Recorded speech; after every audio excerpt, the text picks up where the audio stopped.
Muy buenas a todos y bienvenidos al episodio 110 del podcast de Historia, el programa con el que cualquier persona puede aprender sobre historia independientemente de su formación o nivel de conocimientos previos.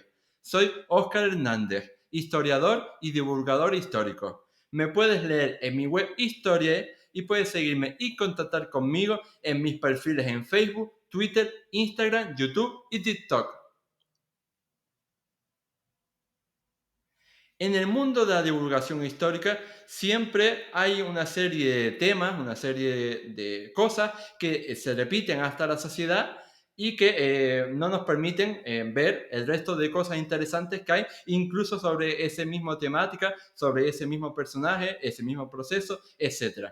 Por ejemplo, si nos remitimos al protagonista del podcast de esta semana, Felipe II, seguro que estamos todos bastante colapsados, ¿no? Ya saturados de escuchar y ver y leer contenidos sobre la Armada, ¿no? La mal llamada Armada Invencible, sobre, yo qué sé, todos los típicos temas que rodean a la vida y reinado de Felipe II.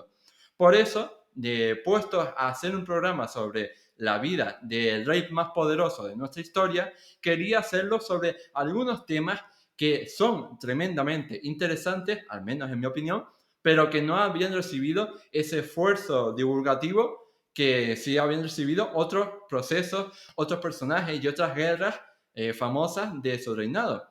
Y por ello, puestos a hacer un programa de esta temática, se me ocurrió hacerlo sobre las relaciones intercontinentales del reinado de Felipe II, porque no podemos olvidarnos que este hombre gobernó sobre el mayor imperio del planeta, un imperio que llegó a albergar al 25% de la población mundial y que se extendió desde América hasta Filipinas, pasando, por supuesto, por sitios tan dispares como África o India. Me refiero a cuando sumó las posesiones portuguesas, por supuesto. Y ahora que quería hacer este programa, he tenido el placer y el honor de contar, para contarnos esta historia tan sorprendente, a un gran experto en el tema para que nos hable sobre ello. Él es Enrique Martínez Ruiz, catedrático emérito de Historia Moderna de la Universidad Complutense de Madrid. ¿Qué tal estás, Enrique? Buenas tardes. Muy bien, estupendamente. Encantado de estar aquí. Para mí es un placer tenerte aquí en el podcast porque como pueden ver nuestros espectadores en YouTube, pues tengo por aquí tu libro, tu Sí. colosal biografía sobre Felipe II y siempre es un placer conocer a tus referentes y a aquellas personas de las que has leído.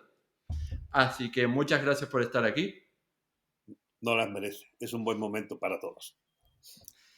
Y yo creo que antes de meternos de lleno en este podcast tan internacional, ¿no? Sobre Felipe II, yo creo que la primera pregunta que deberíamos abordar es asentarnos, ¿no? Y hablar un poco del contexto histórico para entender cómo de grande era la monarquía hispánica, conocido, ¿no? Por todos como Imperio Español, durante el reinado de Felipe II, cosa que ya he avanzado un poco yo en la introducción, ¿no? ¿Cómo de grande era?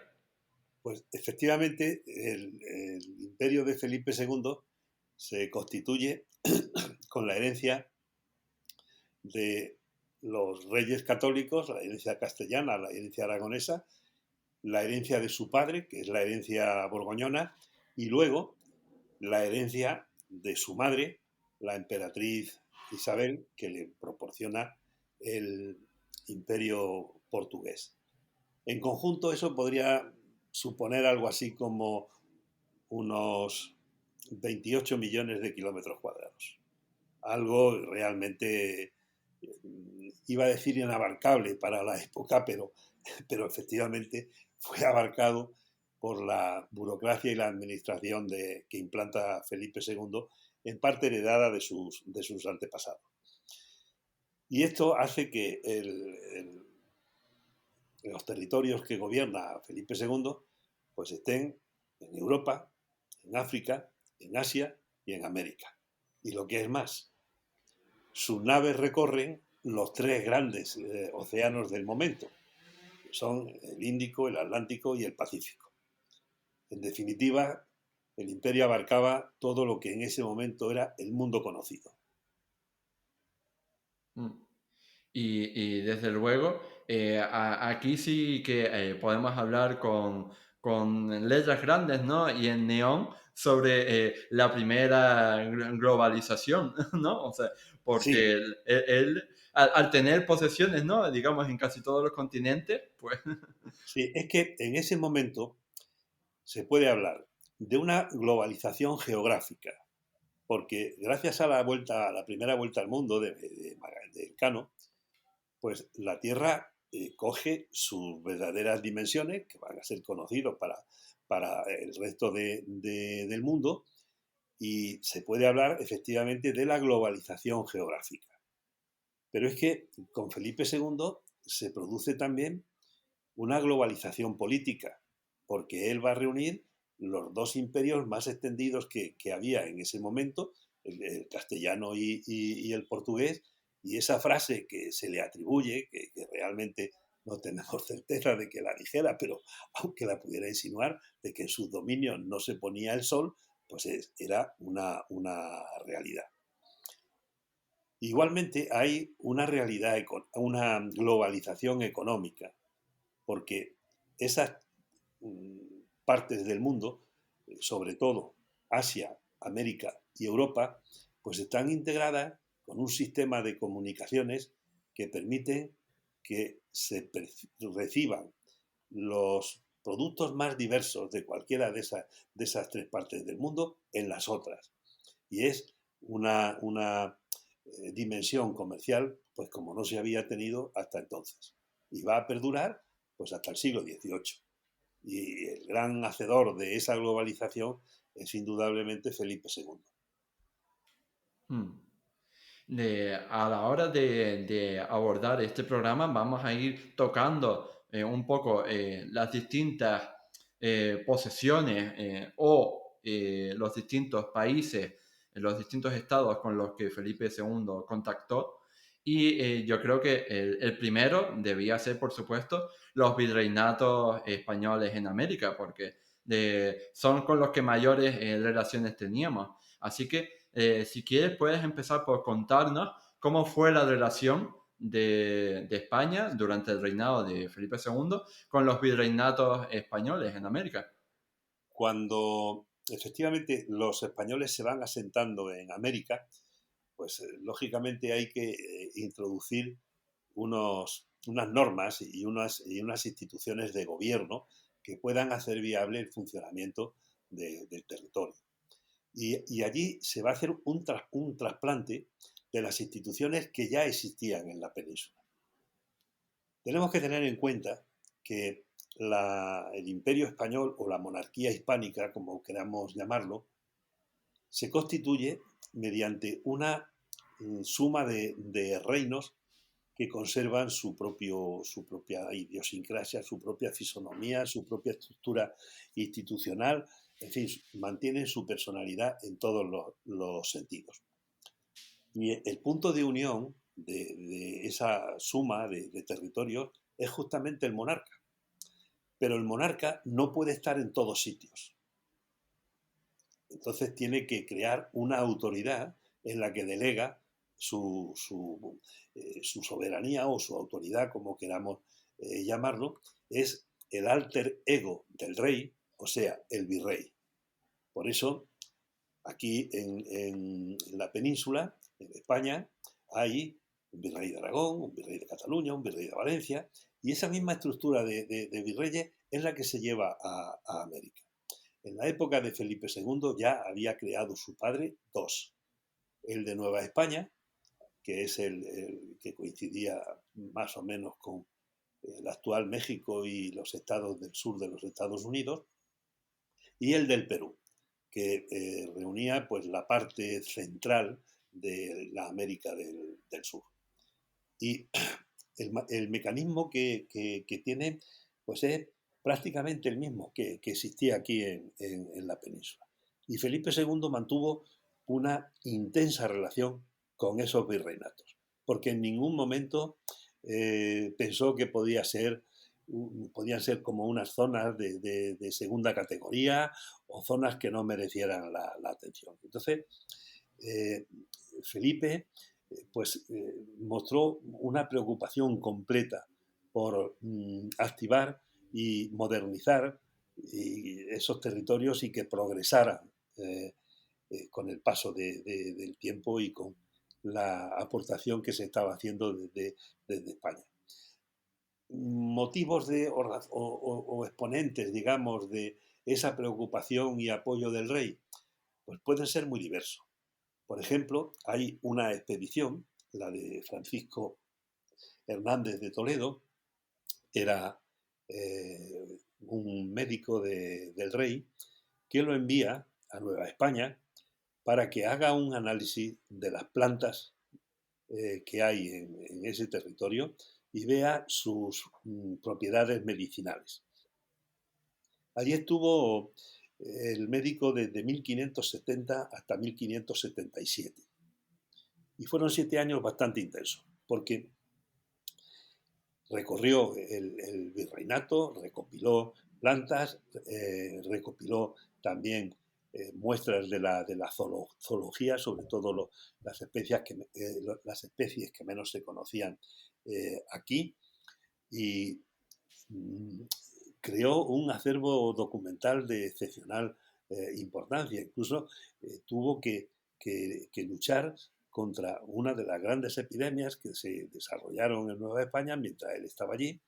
Hizo autopsias en el hospital que había creado Cortés en la capital y se ha considerado como la primera de las grandes expediciones científicas que se han hecho, una precursora, digamos, de las que luego se desarrollaron en el siglo XVIII y que han sido tan cacareadas y que, sin embargo, pues algunas de ellas no son comparables, ni mucho menos con los resultados que tuvo esta.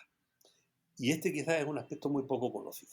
Raramente la gente ha oído hablar de este médico, de su labor, de lo que reunió, porque en la Universidad Autónoma de México publicó primero unos primeros resultados, pero luego publicó lo que él había recopilado en 17 volúmenes y eso pues constituye, consultar eso es impresionante y da una idea de lo que hizo.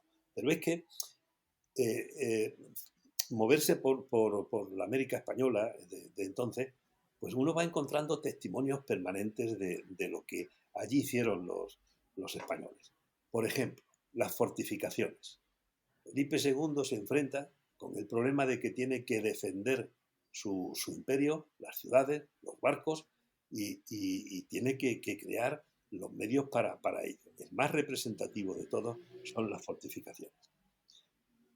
Y eso hizo que el Caribe, que es el centro neurálgico de las relaciones con el Nuevo Mundo, pues tuviera que fortificarse. Y se hacen una serie de fortificaciones en el entorno del mar y en las islas, protegiendo lo que eran las rutas que tenían que seguir los barcos como consecuencia de las corrientes marinas y cómo soplaban los vientos.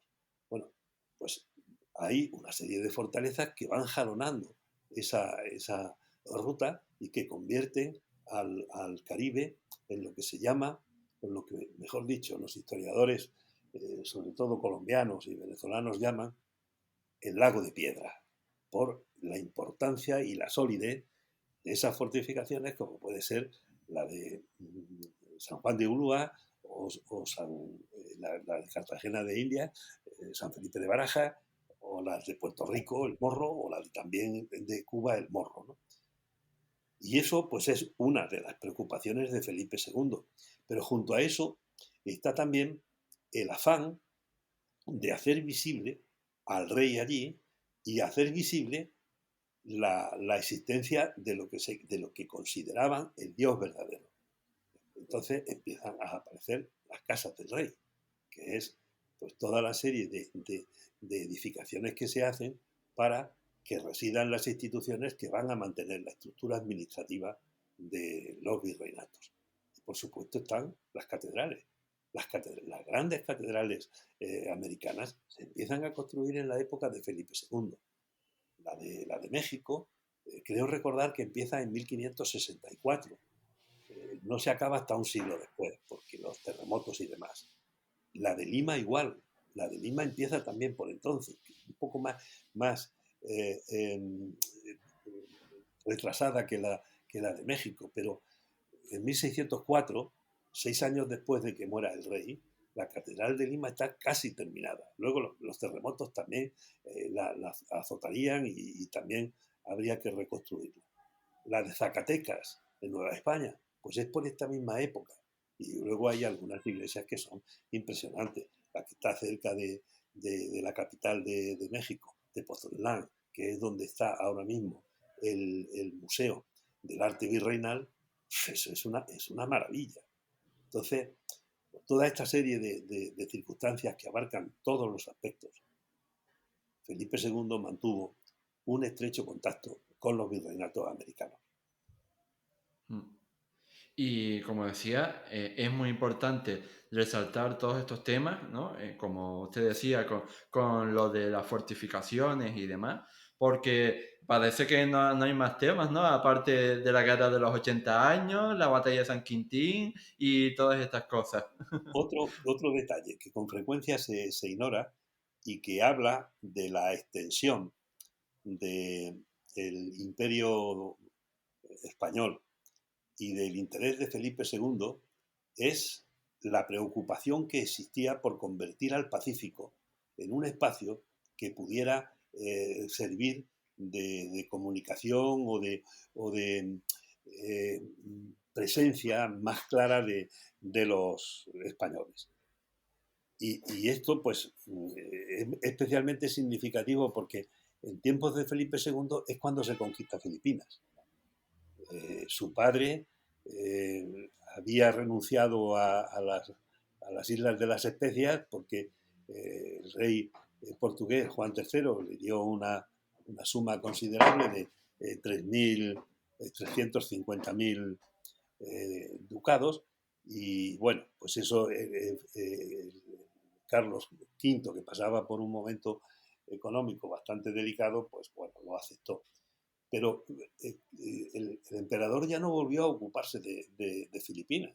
Y hay que esperar a que llegue Felipe II para que se intente incorporar esos territorios. Y mientras tanto, pues se habían hecho múltiples expediciones que salían unas desde Nueva España, otras llegaban directamente de España, otras salían del Virreinato del Perú al sur, y estuvieron recorriendo el Pacífico, que descubrieron prácticamente, no voy a decir todos los rincones de ese mar, pero sí se descubre, se pasa por Australia, por Nueva Guinea, la serie de islas que hay en medio, hasta el punto de que son precisamente historiadores australianos, especialmente Oscar Spade, el que define al Pacífico como el lago español. Y ese término, pues es que es enormemente preciso, porque por fin se encuentra el camino de vuelta desde Asia hasta América, el tornaviaje, que lo encuentra Urdaneta.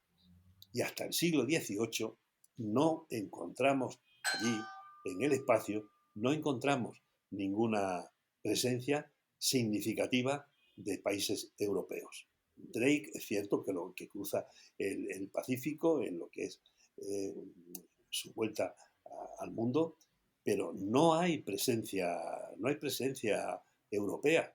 Por eso el término del lago español está muy bien empleado. Mm. Sí, y me alegra mucho que hayas mencionado a Filipinas en tu intervención porque precisamente ese es el tema que quería abordar ahora, la relación más profundamente con Filipinas, ya durante el reinado de Felipe II, porque para empezar, el propio nombre del país viene a Sí. raíz del rey. Bueno, el espacio de las Filipinas, lo mismo que el de las Molucas, es un espacio geográfico especialmente complejo, no solamente por la cantidad de islas que hay, sino porque es que navegar en aquellas aguas a vela pues resultaba bastante complicado, tanto por las corrientes como por los vientos y la existencia de unas circunstancias climatológicas como los monzones que podían alterar cualquier previsión de navegación. De hecho, después de descubrir Urdaneta el tornaviaje, pues se hicieron varios ensayos para ver si había alguna vía mejor. Y esa especie de puzzle insular que son las Filipinas, pues tenía varios peligros, varias amenazas. Por un lado estaban los indígenas, los tagalos, que con mucha frecuencia se sublevaban y creaban serios problemas. Por otro lado estaban los musulmanes, que fueron los primeros que llegaron a las islas y extendieron su religión y habían conseguido en determinadas comunidades, en bastantes, un proselitismo activo que llevó a enfrentarse con los españoles. La presencia española logra asentarse y se crea la Capitanía General de Filipinas, que dependería del Virreinato de Nueva España. Y esa es, digamos, la parte oriental más avanzada del imperio, que está limítrofe con el imperio portugués, Japón y la presencia de China. Y esos son otros alicientes que hay que tener en cuenta. Y además, cuando se produce la sublevación de los Países Bajos y empieza su expansión marítima, claro, el suroeste asiático era una especie, un espacio muy deseable por la existencia de las especias, que era el producto más rentable de todos, incluso más rentable que el mismo oro. Y claro, cuando se crea ese estado de guerra, pues también los holandeses van a entrar en guerra con Portugal cuando está incorporada a la monarquía y además para expulsarla de algunas islas que se pensaba que se pensaba y eran especialmente rentables, como por ejemplo Tidore o Ternate, y es España, es la Capitanía General de Filipinas la que envía a algunas tropas para restablecer la situación y expulsar a los holandeses. Entonces, las Filipinas constituían, por un lado, un atractivo económico de primer orden, porque allí llegaban los productos orientales y los productos orientales tenían un mercado muy entusiasta, tanto en América como en Europa. Pero por otro lado, estaban estas amenazas y allí hubo que crear pues una fuerza, una defensa. Hubo que hacer fortificaciones, algunas se conservan todavía, por ejemplo, la Manila interior, pues eso es que es una maravilla, en el sentido de que demuestra que la monarquía, con ese tipo de fortificaciones, quería no solamente mostrarle a los isleños la potencia del imperio, sino también decirle que eso era una garantía, una seguridad, lo que proporcionaba. Has nombrado ahora, hace poco, una de las ciudades clave en la historia de las Filipinas españolas, que es Manila, la famosa Manila, que es sobre todo conocida por el Galeón de Manila. Sí. Entonces, si quieres, puedes contarnos un poco la historia del funcionamiento de este famoso barco y el recorrido que hacía.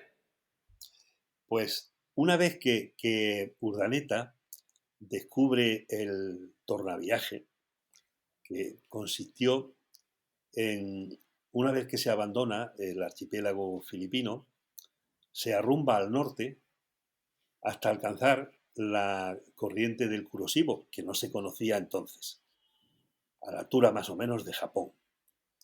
Y también alcanza ahí los vientos alisios que giraban de oeste a este. Entonces las naves, su galeón va a ser impulsado hacia el este con una relativa facilidad y llega hasta California más o menos. Tiene luego que bajar para llegar a Valparaíso.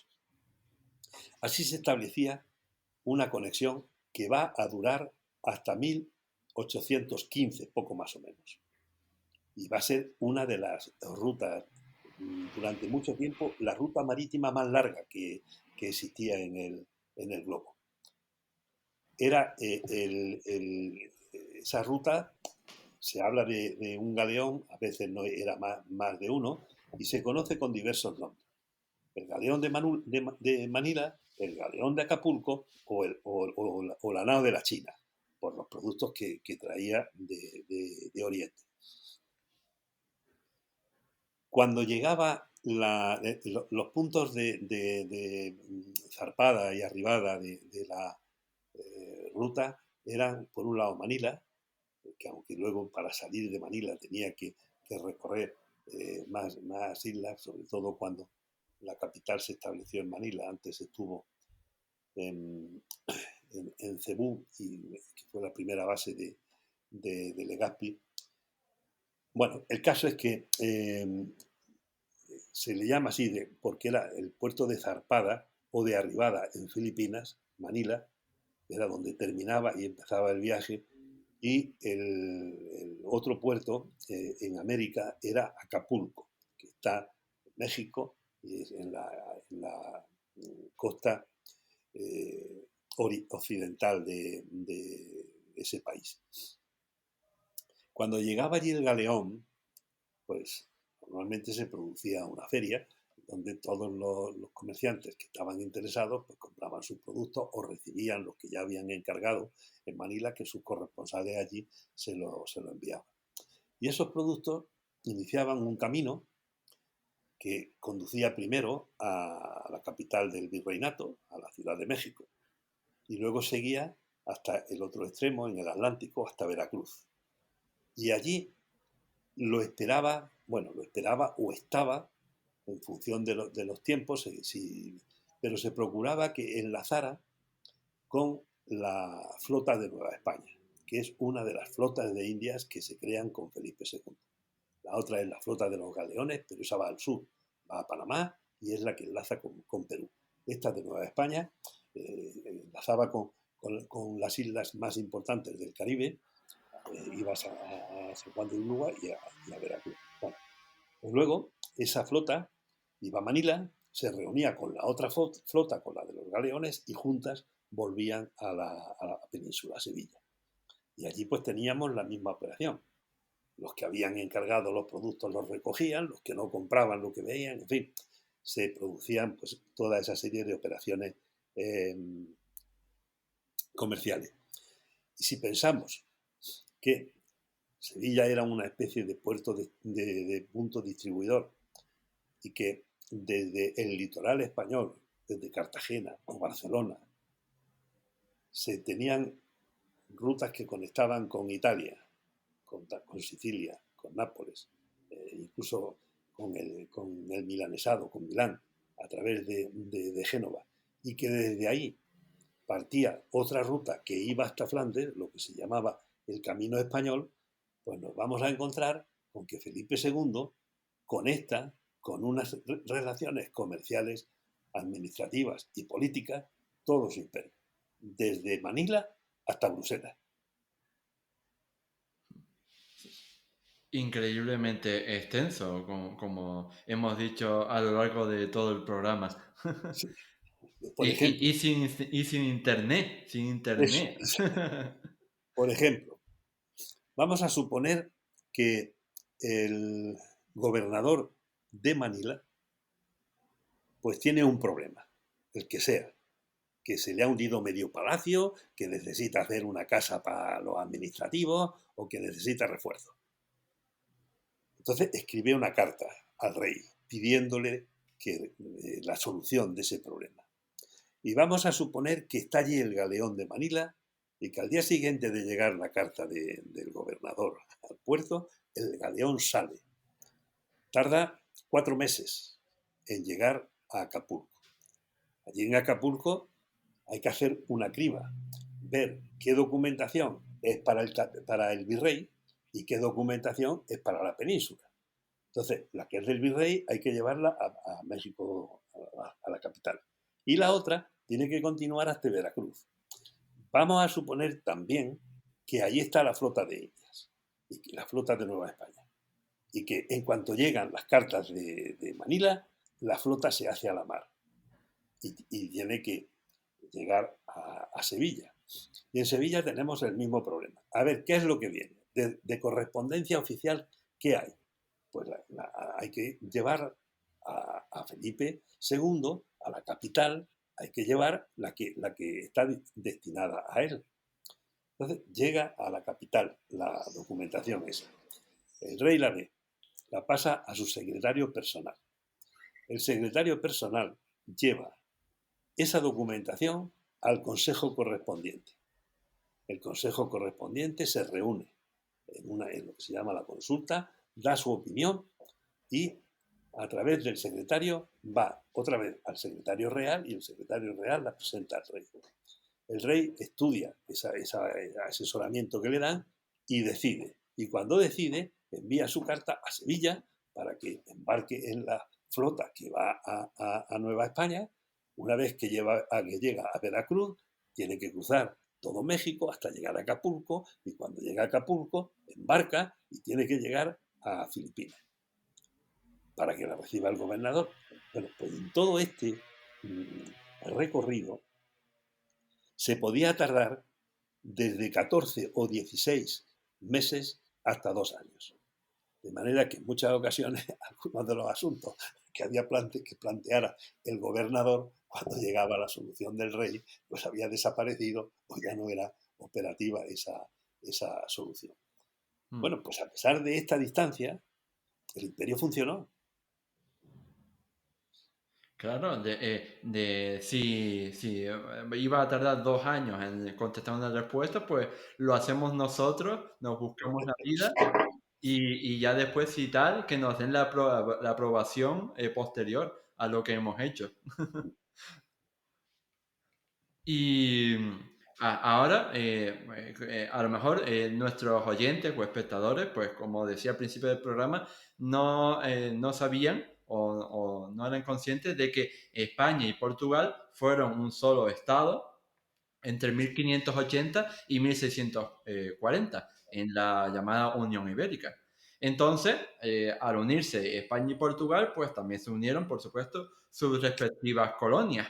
Y eso Sí. hace que, por ejemplo, España tuviera la posesión de Brasil en América del Sur, ¿no? Que era portuguesa, o que tuviera territorio, ¿no? En África o en la India. Entonces, si quieres, podemos empezar por hablar sobre, por ejemplo, en América, cómo fue la presencia de España en esas colonias portuguesas en América del Sur. Bueno, vamos a ver.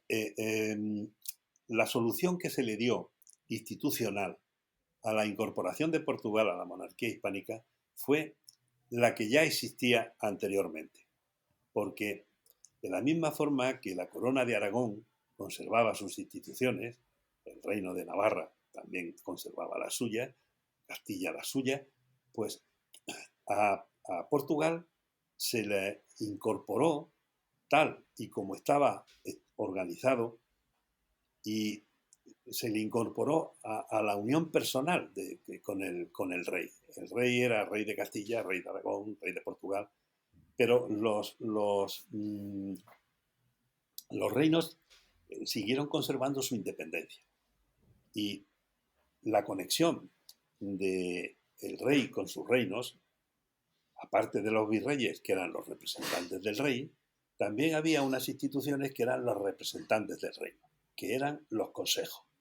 De manera que había un consejo de Castilla, un consejo de Aragón, luego un consejo de Italia, hubo también un consejo de Flandes, pues se arbitró también un consejo en Portugal. Y además se creó rápidamente, porque la anexión se produjo en 1580 y el consejo ya funcionaba en 1582. Se colocó también, como en los otros reinos, un virrey, que además era un virrey perteneciente a la familia real. Esa fue una promesa que hizo, o una petición que le hicieron a Felipe II. Efectivamente, mandó a un sobrino suyo, al duque Alberto. Entonces, este Consejo de Portugal va a ser un poco el referente institucional de todo el imperio. Y será el que, de alguna forma, y por cauces variados, mantenga la información con el rey y los deseos del rey o las órdenes del rey respecto a las posesiones del imperio portugués.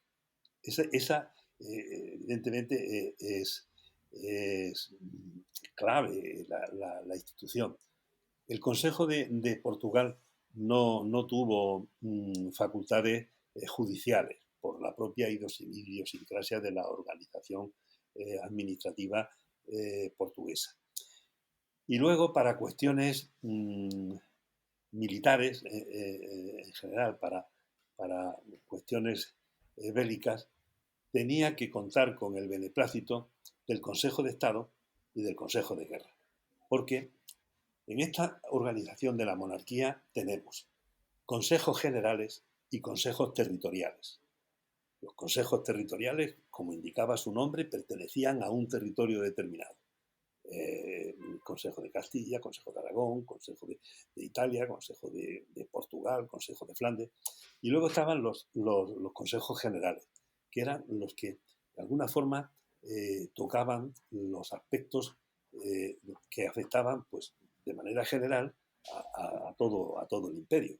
Estaba el Consejo de Guerra, estaba el Consejo de Estado, estaba el Consejo de la Inquisición, estaba el Consejo de Órdenes, en fin. Bueno, pues para las cuestiones militares tenían que contar, como los otros consejos, cuando se trataba de una cuestión de índole militar dentro de su territorio, con la aprobación del Consejo de Estado y Guerra. Entonces, Portugal y su imperio siguieron funcionando prácticamente como lo venían haciendo, solamente que en lugar de tener un rey visible en Lisboa, pues tenían un virrey que representaba al rey que estaba en Castilla, en Madrid. Y a propósito de esto, una historia que últimamente, en los tiempos recientes, ¿no?, se está reivindicando cada vez más, es la historia de las relaciones entre España y África, las relaciones hispano-africanas. Y precisamente este es un tema también que hay que tener en cuenta en este contexto, porque al sumar, ¿no?, o sea, al hablar de las posesiones portuguesas en África, ¿no?, con la Unión Ibérica, también sumaríamos, ¿no?, las posesiones que tenían en África Ecuatorial y del Sur. ¿Qué sabemos acerca de la relación entre la monarquía hispánica, entendida, ¿no?, como esa unión de reinos, con esas posesiones en África, sobre todo África Ecuatorial y del Sur? Bueno, hay digamos, dos cuestiones que conviene tener en cuenta. Y es que la forma en que llegan a África los reinos españoles, particularmente Castilla, y Portugal, es muy diferente. Portugal inicia la aventura atlántica y, por tanto, la exploración de la costa africana, pues prácticamente como un siglo largo antes que Castilla. Cuando en 1415 don Enrique el Navegante conquista Ceuta, pues prácticamente a partir de ahí ya se abre definitivamente la carrera atlántica de Portugal, descendiendo por el litoral africano en busca de las codiciadas especias. Había que abrir una nueva ruta porque la expansión turca en el este de Europa y en el este de África había cortado la ruta tradicional de las especies. Entonces se pensaba que una nueva ruta pues reportaría grandes beneficios y Portugal se lanza inmediatamente en su busca. Y en su avance hacia el sur, en África, va creando una serie de jalones, de factorías, que son prácticamente un reducto fortificado y un mercado en donde se intercambian los productos, sobre todo se buscaban los productos africanos. El más importante es el de la mina, en Nueva Guinea, donde se crea pues, la principal factoría portuguesa de la costa occidental africana, de la costa atlántica africana. Ahí, en la mina, se consigue crear una especie de instrumento que drenaba esclavos y oro que se mandaban a Lisboa. Luego se sigue hacia el sur, se comprueba que África tenía un final y que se podía circunvalar, y se empieza a subir por el otro lado de África, por la costa oriental, y se sigue el mismo procedimiento. Se van creando una serie de jalones que facilitan la navegación, son como escalas, hasta que por fin llegan a la India, desde la India a Malaca y desde Malaca a las Especias. En el caso de España no se produce esa situación. En el caso de África, porque Isabel la Católica quería que cuando se terminó la Reconquista se pasara a África. Parecía que la línea natural de expansión castellana pues era precisamente saltar al otro lado del Mediterráneo y seguir la expansión en África, en el norte de África. De esta manera, en la mente de Isabel la Católica y de algunos de sus colaboradores, pues, como por ejemplo Cisneros, se pensaba que era pues, la proyección natural de Castilla. Pero ahí interviene que Colón descubre América en 1492. Entonces, esa proyección ya no está tan clara y abre unas perspectivas que hacen que ese sentido histórico que parecía que iba a seguir Castilla se desviara hacia el oeste. Y se van a ocupar unos emplazamientos en el norte de África que asemejan la estructura que ha ido creando Portugal en su expansión. Pero son pequeños enclaves que no suponen, no entrañan una apetencia de expansión territorial, ni mucho menos, sino, en el caso español, pues bueno, una especie de barrera que tape una posible invasión africana nueva, y en el caso de Portugal, pues que sean los jalones que la van a llevar hasta las Molucas. Entonces, si miramos nosotros el mapa, por ejemplo, de África en esos momentos, pues lo vamos a ver salpicado de esta serie de enclaves al norte, los españoles, y en todo el contorno los portugueses, que no tiene nada que ver con el tipo de asentamiento que hacen los españoles, los castellanos, al otro lado del mar, en América, porque esos sí son asentamientos estables con la incorporación de extensos territorios y con la agregación de un aparato administrativo que los mantenga en funcionamiento y en conexión con la metrópoli. De hecho, ahora que lo has mencionado, tengo que decir que en el libro que publicaste, ¿no? Con la Feria de los Libros, hay precisamente un mapa, que lo he visto, sobre las posesiones españolas y portuguesas distribuidas por el planeta.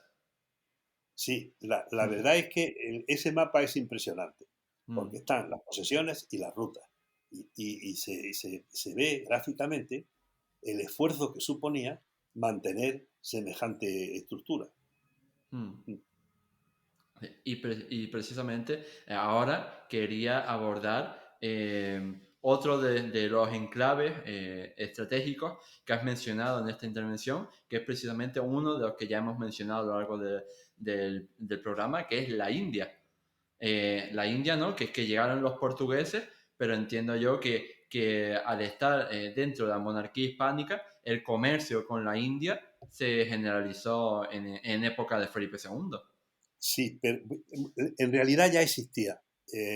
Durante el reinado de don Manuel I, el afortunado, que muere en 1521 y que protagoniza uno de los reinados más esplendorosos de la monarquía portuguesa, ya existía ese comercio con el lejano oriente y además tenía pues unos correspondientes en Flandes, que era pues uno de los grandes enclaves económicos de europeos. Entonces, pues ese comercio reportó enormes beneficios al imperio portugués. Y en definitiva, es el que facilita ese, eh, esa manifestación artística tan espléndida como es el arte manuelino en Portugal, que es una maravilla. Pues con Felipe II, claro, cuando Felipe II es el rey de Portugal, lógicamente allí en la India pues tienen noticias de que existe y de que es un nuevo soberano. Las relaciones se mantienen y se mantienen desde la India a Lisboa, no a Madrid ni a Sevilla, sino que se mantiene. Pero, claro, la relación ha cambiado, porque una cosa que se ignora es que uno de los reyezuelos de Ceilán, el rey de Cote, cuando muere, en su testamento, deja como heredero a Felipe II. ¿Mm?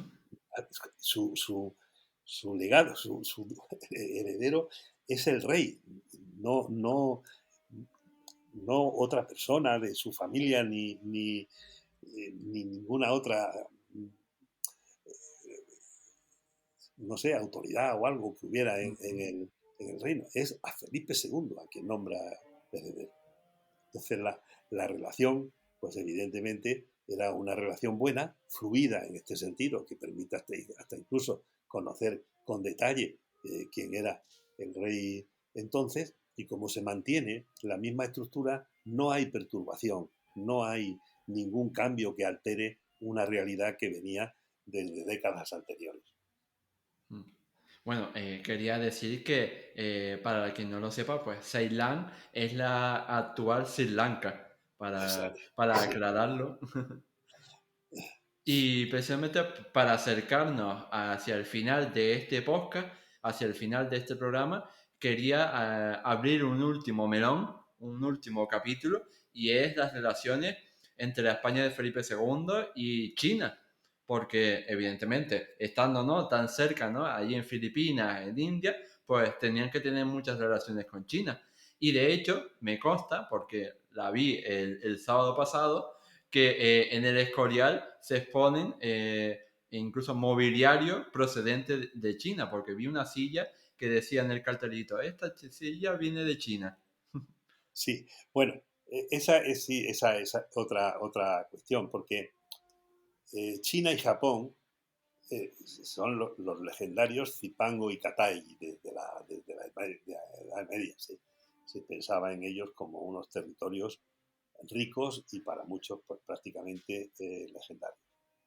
Cuando los españoles se asientan en Filipinas, pues una de las amenazas que tienen también que afrontar es la piratería japonesa.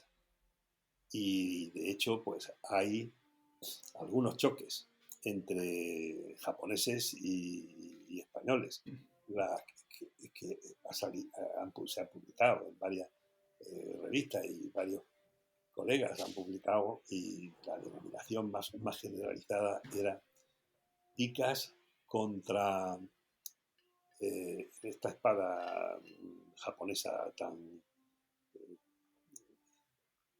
espada de los samuráis. Bueno, La eso, katana. la katana, sí. No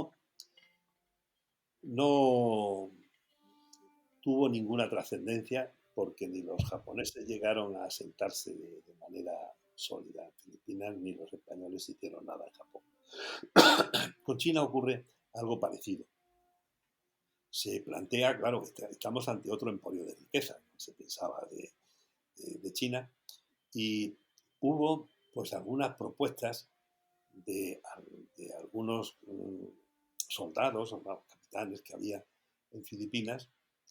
Yo ahora mismo no recuerdo los nombres de dos de ellos, particularmente de uno que dijo que él se comprometía a conquistar la China con 150 hombres.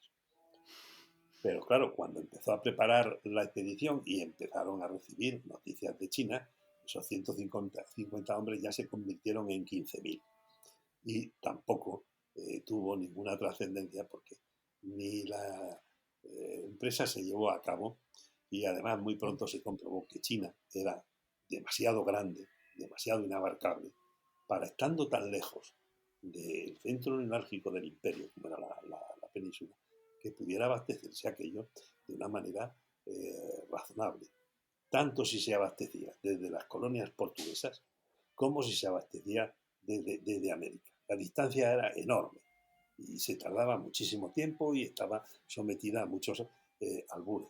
Entonces la relación fue básicamente comercial. Los chinos se establecieron en las Filipinas, había una comunidad china importantísima que se estableció en Manila, en un barrio, el Parán, que era donde se comerciaba y donde estaban todos los productos chinos, suscitó algún recelo, algún temor de que se produjera una sublevación y que entonces aquello se perturbara demasiado y se perdiera el establecimiento de Manila, pero eso pues no ocurrió. Estaba fuera de lo que era el casco, digamos, de Manila, era un barrio aparte. Y ese Parán tenía tal importancia porque era todo el muestrario de los productos chinos que cuando el galeón llegaba a Acapulco, gran parte de esos productos iban a México. Y en México, en el Zócalo, en la plaza de armas de la capital, se creó también un establecimiento donde se vendían estos productos orientales, que también se llamó el Parán, como correlato de lo que sucedía en Manila. Entonces fue una relación comercial esencialmente la que mantuvo el imperio nuestro con el imperio chino, con la China. Y fíjate, así, sin quererlo ni beberlo, nos hemos llevado un 2 por 1. Hemos hablado de China y de Japón al mismo tiempo. Sí. Así que nada, pues llegados a este punto, lamentablemente tengo que decir que hemos llegado al final del programa y yo solo quería agradecerte infinitamente a ti, Enrique, por haber venido aquí al podcast de historia a hablarnos un poco más acerca de todos estos temas de la historia de España y de la historia de Felipe II que no son tan, digamos, tan divulgados, tan conocidos por el gran público, pero que sin duda merecen también su foco de atención. Así que muchísimas gracias por todo. No las merece. Ha sido un placer, de verdad. Muy bien.